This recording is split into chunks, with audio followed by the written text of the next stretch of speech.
Students, हमने अपनी next जो सेपरेशन टेक्निक की बात करनी है जिसका नाम है डिस्टिलेशन। डिस्टिलेशन डिस्टिलेशन क्या चीज़ है? डिस्टिलेशन में क्या होता है? It is a separation technique which is use to separate out two miscible liquids. Miscible liquids कौन से होते हैं? जो आपस में मिक्स हो जाते हैं, एक दूसरे में मिक्स हो जाते हैं, उनमें कोई सेपरेटिंग लेयर नहीं होती है, उनमें पता नहीं चलता कि पहला लिक्विड कौन सा है दूसरा लिक्विड कौन सा, वो आपस में मिक्स हो गए होते हैं, सेपरेटिंग लेयर उनकी दिखाई नहीं देती, मिक्स हो जाते हैं, which totally mix with each other, they are called miscible liquids. अब इनको सेपरेट आउट कैसे करें कि ये तो मिक्स हो गए हुए हैं? जैसे हम एग्जांपल लेते हैं, वाटर प्लस एल्कोहल। जैसे हम वाटर एल्कोहल की एग्जांपल ले लेते हैं, एसीटोन, कोई और ले लेते हैं, वाटर प्लस एसीटोन ले लेते हैं, चलो फॉर एग्जांपल इसकी एग्जांपल ले ली हमने।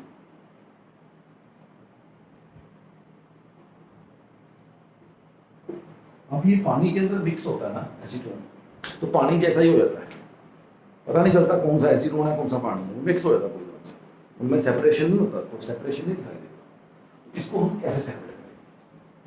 इसको सेपरेट करने के लिए हमें यूज करना पड़ेगा डिस्टिलेशन। ठीक है, तो डिस्टिलेशन में हम क्या करते हैं?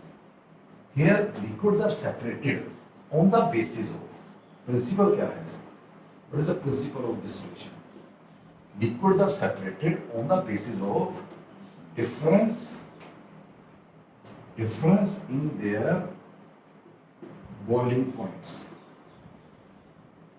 Difference in their boiling points. Liquids are separated on the basis of difference in their boiling points. Boiling points का जो difference होता है उनके बेस पे वो सेपरेट हो जाते हैं। अब उनमें बॉइलिंग पॉइंट का जो डिफरेंस है, क्योंकि ये डिस्टिलेशन है, इसकी कंडीशन है, तो difference in their boiling points जो है ना, that should be greater than 25 kelvin, 25 degree Celsius. उनका जो डिफरेंस है बॉइलिंग पॉइंट का, वो 25 केल्विन या 25 डिग्री सेल्सियस से ज़्यादा होना चाहिए, मतलब इससे ज़्यादा उसका डिफरेंस होना चाहिए बॉइलिंग पॉइंट्स का, तभी वो सेपरेट आउट होंगे। ठीक है, separated out the difference in the basis of difference in their boiling points. ठीक है, बॉइलिंग पॉइंट के डिफरेंस के बेस पे वो सेपरेट आउट होते हैं। ठीक है, अब इसमें हम कैसे करते हैं?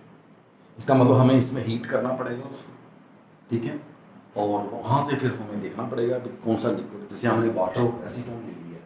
अब आप ये फिगर बुक में अंदर फिगर देखो, फिगर नंबर 2.9, ठीक है, फिगर नंबर 2.9 है, और पेज नंबर है आपका 21, पेज 29, फिगर 2.9 फिगर। ठीक है, इस फिगर की तरफ देखो आप, फिगर 2.9, ये फिगर डायग्राम बना हुआ है, ये अपने बनाना है diagram, you will draw this diagram. ठीक है, इस डायग्राम में क्या बताया गया बेटा? देखो, इसमें एक फ्लास्क है जिसे डिस्टिलेशन फ्लास्क कहते हैं। फ्लास्क है ना, जिसको बर्नर के ऊपर रखा हुआ है, ऊपर थर्मोमीटर लगाया हुआ है, इसे कहते हैं डिस्टिलेशन फ्लास्क। डिस्टिलेशन फ्लास्क क्या होता है? डिस्टिलेट क्या होता है? जिसको हमने सेपरेट, जो लिक्विड्स होते हैं जिसको हमने सेपरेट आउट करना होता है।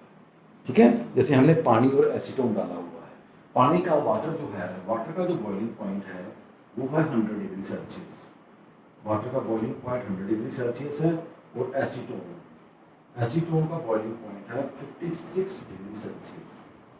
तो एसीटोन का बॉइलिंग पॉइंट 56 डिग्री सेल्सियस है, ठीक है, और वाटर का बॉइलिंग पॉइंट जो है वो 100 डिग्री सेल्सियस है। समझ आई बात है? अब हमने क्या करना है, ये जो फिगर आप देख रहे हो, इसमें हमने बर्नर से उसे गर्म करना शुरू कर दिया। ठीक है, तो क्या होता है, ऊपर हमने थर्मोमीटर लगाया हुआ है। ये हमने थर्मोमीटर क्यों लगाया हुआ है, इसका भी मैं आपको बताऊंगा क्या करना है।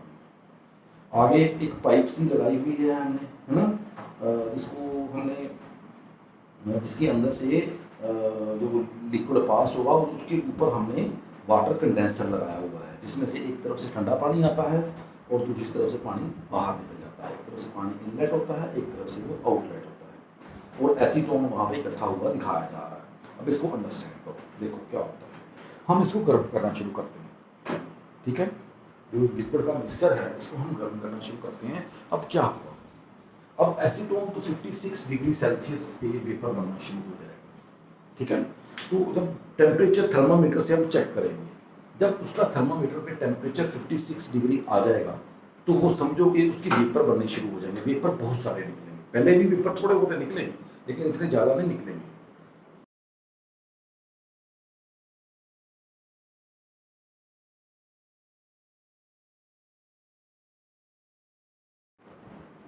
तो इसमें जो हमारे वेपर है वो 56 डिग्री सेल्सियस जब टेम्परेचर आता है तो वेपर एसीटोन के जो है वो ऊपर जाने शुरू हो जाते हैं। उसमें पानी के जो वेपर होते हैं वो ना के बराबर होते हैं, क्योंकि पानी का बॉइलिंग पॉइंट काफ़ी आगे जाके 100 डिग्री पे। हाँ, ये बात है कि थोड़ा अगर जो 90 डिग्री टेम्परेचर आ जाए तो थोड़े से पानी के भी ऊपर जाने शुरू हो जाते हैं, लेकिन अभी 56 पे तो पहले एसीटोन के जाएंगे ना, पानी के ना के बराबर जाएंगे, तो एसीटोन के एकदम जाने शुरू हो जाएंगे। अब ऊपर थर्मामीटर लगाया हुआ हमने, डिस्टिलेशन फ्लास्क के ऊपर थर्मामीटर लगाया हुआ है। अब क्या हुआ, उसके ऊपर जो हमने थर्मामीटर लगाया हुआ है उसका टेम्परेचर आप देखोगे 56 पे जाके रुक जाएगा थोड़ी देर के लिए। क्यों रुक जाएगा, क्योंकि अभी आपने रेटेड हीट ऑफ वेपराइजेशन पढ़ा हुआ है, उसमें आपने देखा था कि जब तक जितना भी लिक्विड को जब हम गर्म करते हैं, जब उसका बॉइलिंग पॉइंट आता है तो बॉइलिंग पॉइंट पे उसका सारा का सारा वेपर ऊपर जाना शुरू हो जाता है। अब पानी को आप गर्म करो, जब उसका बॉइलिंग पॉइंट 100 डिग्री सेल्सियस है, जब वो 100 डिग्री सेल्सियस पे पहुंचता है टेम्परेचर, तो सारे के सारे वेपर ऊपर जाने शुरू हो जाते हैं और उसका टेम्परेचर कांस्टेंट हो जाता है। क्यों, क्योंकि 100 डिग्री सेल्सियस से ऊपर पानी को हम गर्म कर ही नहीं सकते, क्योंकि वो तो वेपर में कन्वर्ट होना है उसने। उसी तरह से एसीटोन ने वेपर में कन्वर्ट होना शुरू हो जाएगा 56 पे, और उसके बहुत वेपर बनेंगे, वो ऑलमोस्ट सारे एसीटोन के ही होंगे, क्योंकि पानी का बॉइलिंग पॉइंट काफ़ी आगे जाके है, ठीक है। उसके बाद जो वेपर आगे जाएंगे, इसमें फिगर नंबर जो हमने 2.6 की बात कर रहे थे, आगे एक इन्वर्टेड पाइप बनी हुई है, उसके ऊपर हमने एक कंडेंसर सा लगाया हुआ है जो क्या करता है कि ठंडा पानी उसमें मूव करता है, ठीक है। तो जो वेपर होते हैं, एसीटोन के जो वेपर होते हैं, वो जब ठंडे पानी के साथ कॉन्टैक्ट में आते हैं तो वो क्या हो जाते हैं, कूल हो जाते हैं, कंडेंस हो जाते हैं। वेपर वेपर होते हैं ना, वो ठंडे पानी से कॉन्टैक्ट में आएंगे, कंडेंस हो जाएंगे, तो वो लिक्विड में कन्वर्ट हो जाएगा एसीटोन। जब वो लिक्विड में कन्वर्ट होगा तो वो आगे अलग किसी कंटेनर में वो पैक हो जाएगा, ठीक है। तो ये प्रोसेस चलता रहेगा और टेम्परेचर 56 पे रहेगा, क्योंकि जब तक वो सारा एसीटोन कन्वर्ट नहीं हुआ वेपर में, टेम्परेचर कैसे बढ़ सकता है। तो जब आप देखोगे, आपने थर्मोमीटर हमने लगाया हुआ है, हम चेक करेंगे वहाँ पे, जब हम चेक करेंगे या हम देखेंगे कि उसका टेम्परेचर जो है थोड़ी देर बाद बढ़ना शुरू हो जाएगा, जैसे 57, 58, 60। इसका मतलब ये है कि अब पानी जो का टेम्परेचर बढ़ना शुरू हो गया है, एसीटोन सारा वेपराइज हो चुका है। क्योंकि जब टेम्परेचर बढ़ना शुरू हो गया है तो अब टेम्परेचर किसका बढ़ सकता है, एसीटोन का तो बढ़ नहीं सकता, किसका बढ़ेगा, पानी का बढ़ेगा ना, क्योंकि पानी का जो बॉइलिंग पॉइंट है वो 100 डिग्री सेल्सियस है, ठीक है ना। तो इसका टेम्परेचर बढ़ने का मतलब है पानी अब रह चुका है उसमें, एसीटोन उसमें से निकल गया हुआ है, वेपराइज हो चुका है, और वो सारा सेपरेटर वेसल में उसको कलेक्ट कर दिया गया है। तो बस आपको पता लग जाएगा कि हाँ टेम्परेचर बढ़ना शुरू हो गया है, तो मतलब पानी गर्म हो रहा है, बस आपने उसको सेपरेट आउट कर लेना है। डिस्टिलेशन फ्लास्क में क्या बचेगा, पानी, और जो एसीटोन है वो अलग से सेपरेट आउट हो जाएगा।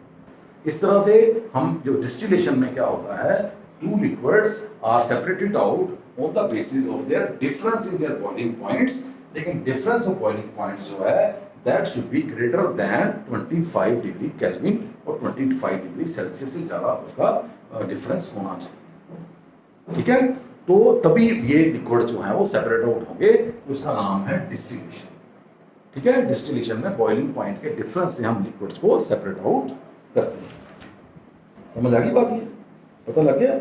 लेकिन अब इसके में हमारे पास डिस्टिलेशन के बाद एक और प्रोसेस है इसके साथ, इसका नाम है फ्रैक्शनल डिस्टिलेशन। डिस्टिलेशन में इसके बाद है हमारे पास फ्रैक्शनल डिस्टिलेशन।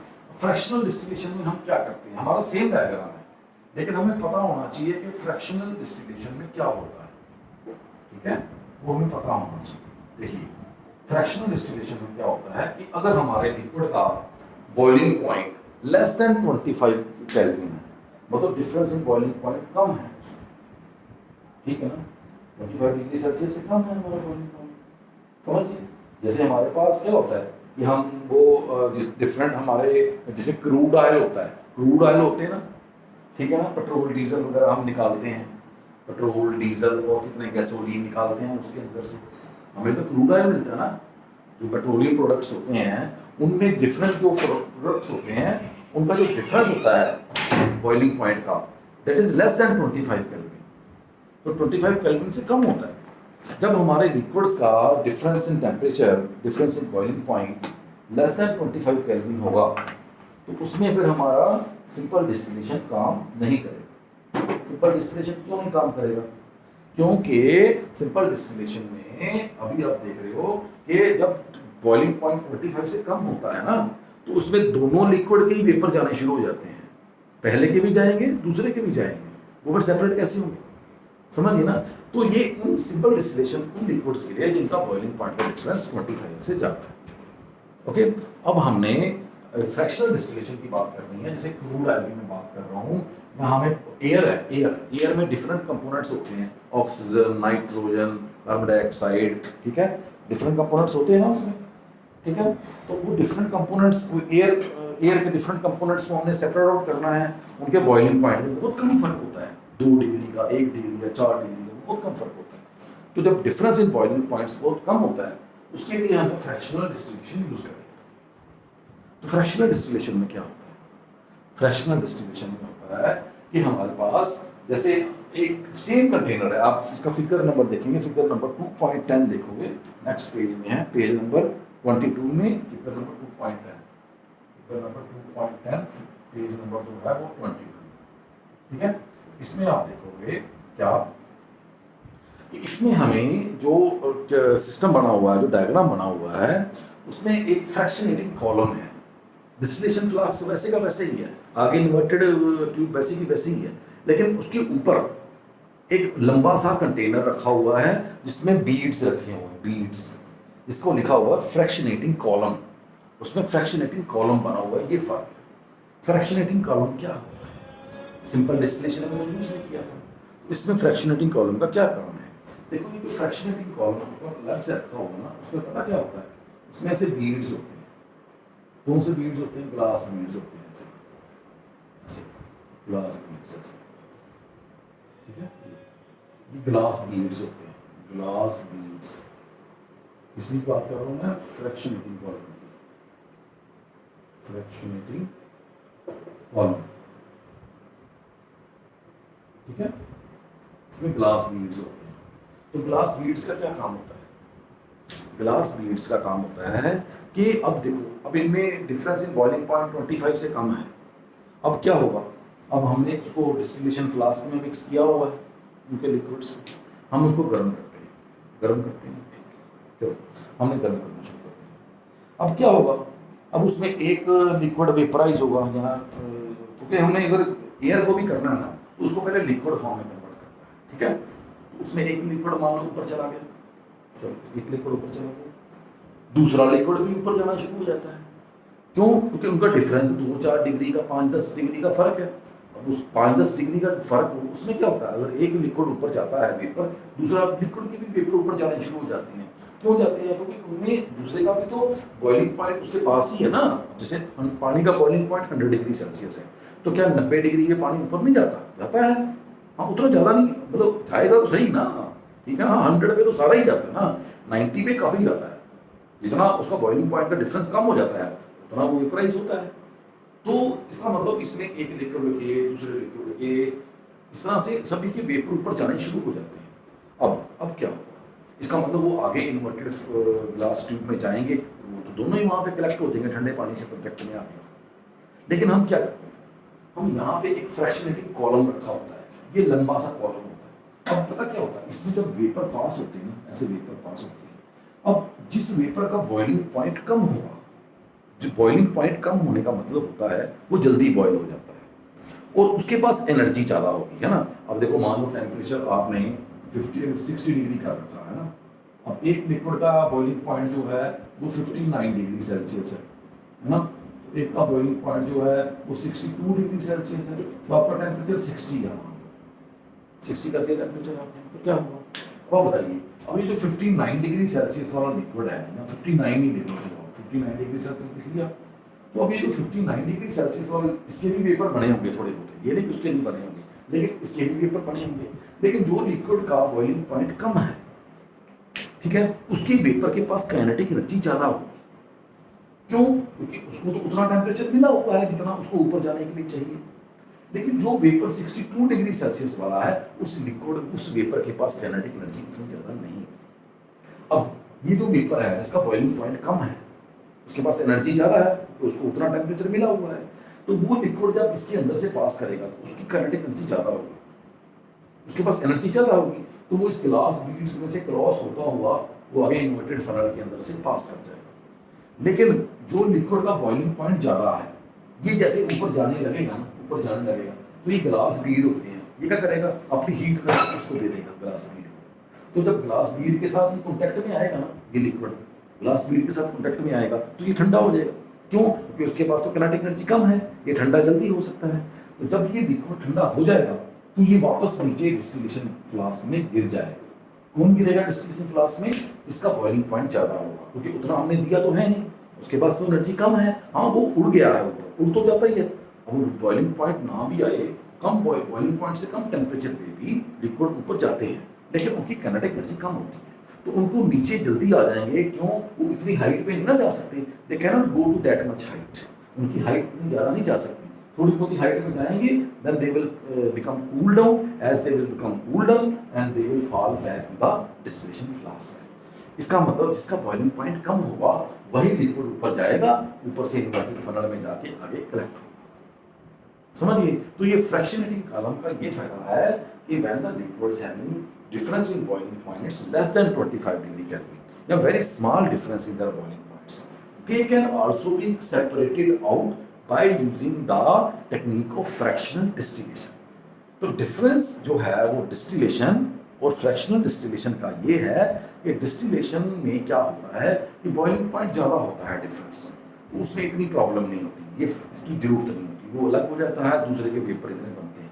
लेकिन जब उनका डिफरेंस इन बॉइलिंग पॉइंट कम होता है तो उसमें एक के वेपर बनते हैं, दूसरे के भी बनने शुरू हो जाते हैं, तो उनको सेपरेट आउट करने के लिए एक एक्स्ट्रा फ्रैक्शनेटिंग कॉलम होता है जो बना होता है ग्लास बीड्स का, जो कि लिक्विड का बॉइलिंग पॉइंट ज़्यादा होता है उसको वापस नीचे भेज देता है, और कम बॉइलिंग पॉइंट वाले लिक्विड को काइनेटिक एनर्जी ज़्यादा होने से वो ऊपर अलग सेपरेट होके अलग से कंटेनर में वो कलेक्ट हो जाता है। तो ये इसका फायदा है। तो ये फ्रैक्शनेटिंग कॉलम को हम यहाँ पे यूज़ करेंगे, फ्रैक्शनल डिस्टिलेशन को हम वहाँ यूज़ करेंगे जहाँ डिफरेंस इन बॉइलिंग पॉइंट जो है that will be less than 25 degree kelvin.